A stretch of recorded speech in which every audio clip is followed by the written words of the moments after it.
Olá meu amigo, minha amiga, seja bem-vindo a mais um vídeo aqui do nosso canal e hoje com o tema de livre-arbítrio. Livre-arbítrio, existe ou não existe? De forma já antecipada eu já digo que sim e que não, pois é. Fica até o fim que é sobre isso que vamos falar hoje. Quando a gente trata de livre-arbítrio, a gente está falando de livre escolha, livre juízo, livre julgamento, enfim, essa é a definição básica do que é livre-arbítrio. Dentro do conceito teológico, dentro do conceito bíblico, a gente se remete ao Gênesis para tratar melhor essa questão. No Éden, tem ali a história de Adão e de Eva, que, recém-criados por Deus, estavam no Éden, cuidando da terra, governando a terra, ali por um propósito que Deus, de forma, na sua presciência, concedeu, definiu para que eles estivessem ali. Pois bem, tinha ali a árvore do conhecimento do bem e do mal, e a árvore da vida. A árvore da vida simbolizava Cristo. E essa árvore do conhecimento do bem e do mal, expressamente estava proibido pela pessoa de Deus que eles não podiam tocar, não podiam comer daquele fruto. Eles desobedecem a Deus, comem o fruto e a gente já sabe a história, são expulsos do paraíso. E após isso, tem toda a narrativa bíblica, tem a vinda de Jesus Cristo, e aí é criada a doutrina em cima do livre-arbítrio. Existe ou não existe? Pois bem, tem algo chamado predestinação dentro do pensamento cristão. Ou seja, tem no mínimo, 3 linhas de pensamento. Uma calvinista, uma arminiana e uma católica. A linha calvinista vai dizer que a predestinação, de antemão, Deus predestinou todas as coisas. Quem ia ser salvo, quem não ia ser salvo, os eventos que iam acontecer, tudo de forma predestinada, de forma antecipada, Deus assim o preveu, determinou. Pois bem, para você entender melhor aquilo que eu entendo por conceito de predestinação, para ficar mais claro na sua mente, imagine um navio e um determinado grupo de pessoas nesse navio indo do ponto A para o ponto B de determinada cidade para outra cidade. Tem ali aquele grupo de pessoas que, de forma programada, está predestinados a chegar em determinado ponto. No meio da viagem, alguém se joga do navio. Essa pessoa, ela aborta a missão, ela pula do navio. Ou seja, essa pessoa ela estava predestinada a chegar em determinado local, mas ela assim não o quis. Não ficou até o final da viagem. Então essa pessoa que outrora estava predestinada, abortou a missão. De forma simples e resumida, é mais ou menos isso o conceito de predestinação. O calvinista, por exemplo, o mais radical, ele vai entender que a camisa que você está usando hoje não foi você que escolheu usar, e sim Deus. O arminiano, ele vai entender que você tem uma livre escolha, que você tem um livre-arbítrio. Arminianos são aqueles que são seguidores de Jacobus Arminius, um teólogo holandês. Uma linha que segue esse pensamento, uma linha protestante, outra linha protestante segue o pensamento de João Calvino, que é o calvinismo, que é a predestinação, vamos dizer assim, restrita. Todas as coisas previamente foram determinadas por Deus. Aqueles que são adeptos ao catolicismo têm, assim, vamos dizer, um livre-arbítrio mais amplo, são mais ativos, por assim dizer. Então, em sentido teológico, o livre-arbítrio caracteriza sofrimentos. Por quê? Só existe apenas uma escolha. Eu disse o quê? Existe livre-arbítrio? Sim e não. No sentido teológico da coisa, só tem duas opções, 2 caminhos. O bem e o mal, o céu e o inferno, Deus e o diabo. Ah, eu não acredito nisso. Pois bem, ainda que você não creia, não acredite, isso é os fatos, isso é a verdade das coisas. Aí você fala assim, de repente, mas como é que você me prova isso? Como é que você me convence disso?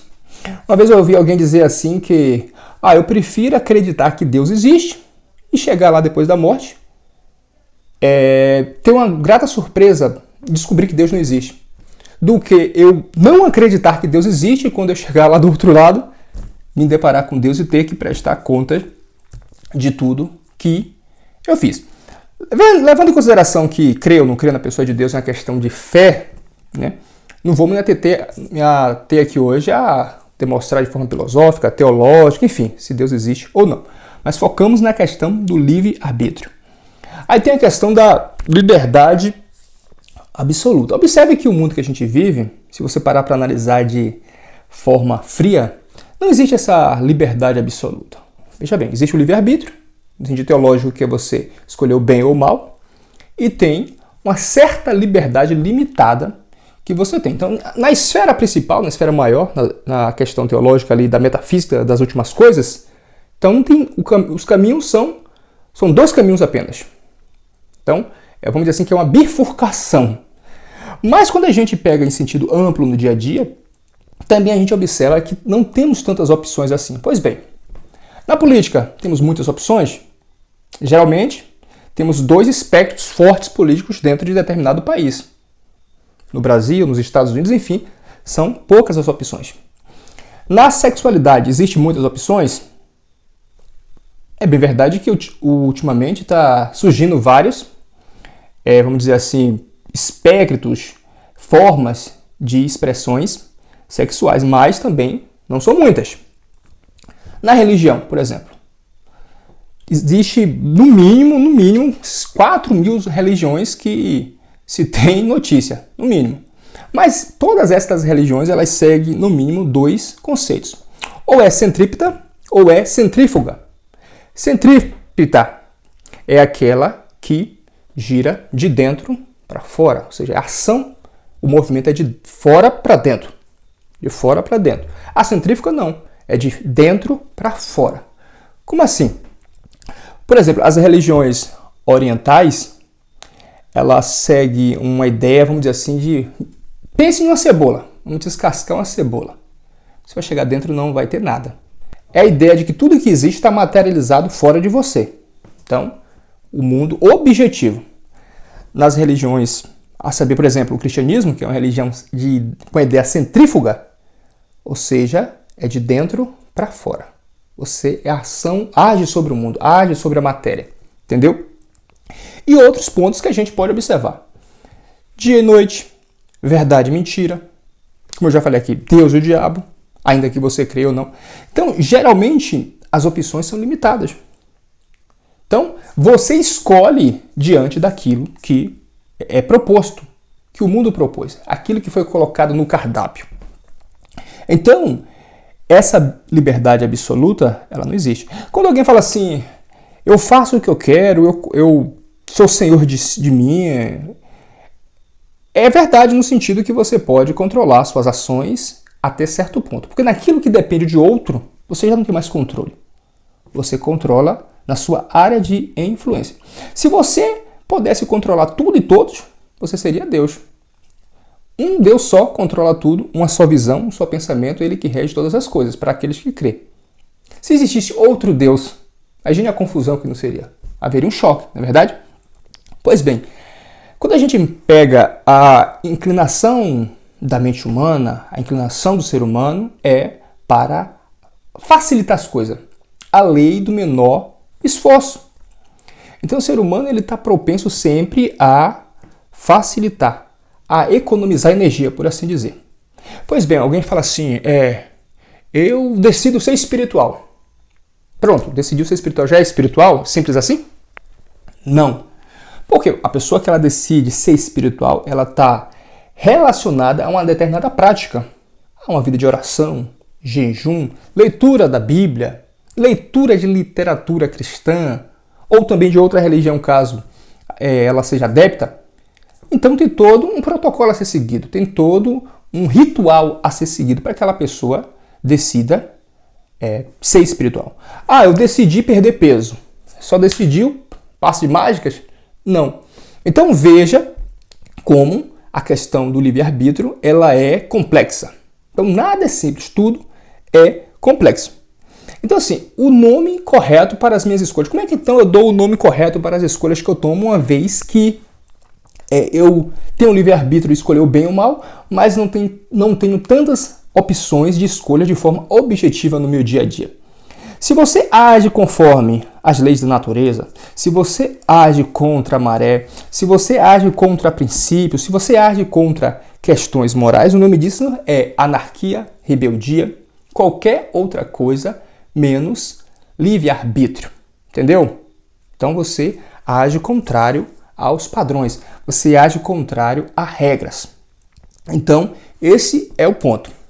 Então, assim, quase todas as nossas escolhas, se não todas, ou no mínimo a maioria, são de questões morais. Então, para além das questões teológicas, das questões metafísicas e espirituais, o ser humano também ele age por questões morais. E uma vez que você busca agir por questões morais, as opções estão limitadas, são poucas. Quando a pessoa ela rompe um relacionamento, ela vai ter consequências gravíssimas. Para uns graves, para outros não, mas as consequências vêm. A terceira lei de Newton se aplica, toda ação gera uma reação. Pois bem, então as opções são poucas. Em tudo, as opções são mínimas.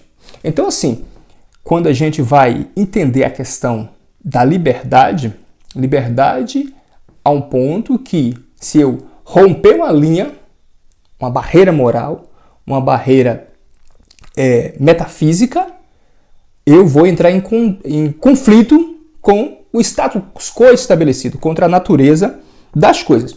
Então, como é que a gente resolve isso? Porque se eu decido ser livre ao extremo, eu me torno um escravo. Então, se você fosse livre ao extremo, ou se você for livre de forma exacerbada, você tem a opção de ser ou Deus ou escravo. Não tem meio termo. Se você viola regras morais, você viola regras de saúde, vamos dizer assim, você viola regras de trânsito, você viola as leis do seu país, então não tem duas escolhas. Ou você vai ser aprisionado por as atitudes que você tomou, ou você teria que ser um Deus para não sofrer as consequências disso.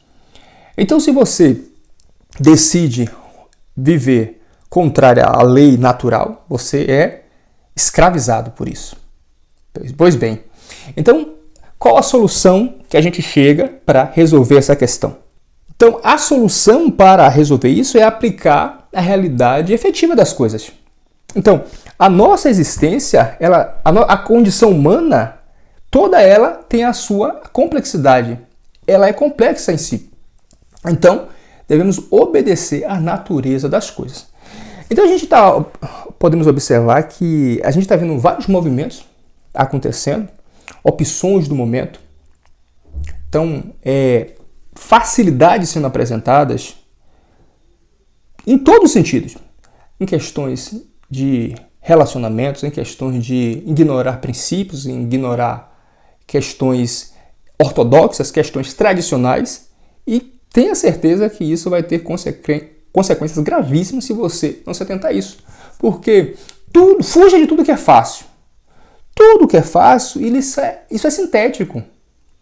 Isso é sintético, isso é efêmero, isso não é algo que vai lhe trazer garantias futuras, isso é artificial.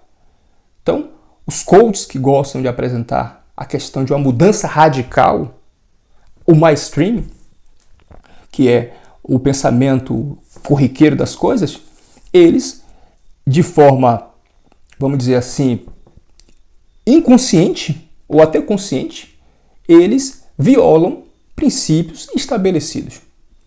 Então, a mensagem que a gente traz aí para finalizar é essa, que o livre-arbítrio ele existe no sentido amplo, no sentido, vamos dizer assim, metafísico, espiritual, que é você optar por o bem ou pelo mal, mas quando você vai diminuindo isso, você vai colocando isso em questões práticas do dia a dia, em questões de escolhas onde você tem que optar, as opções são limitadas, são poucas, não são muitas.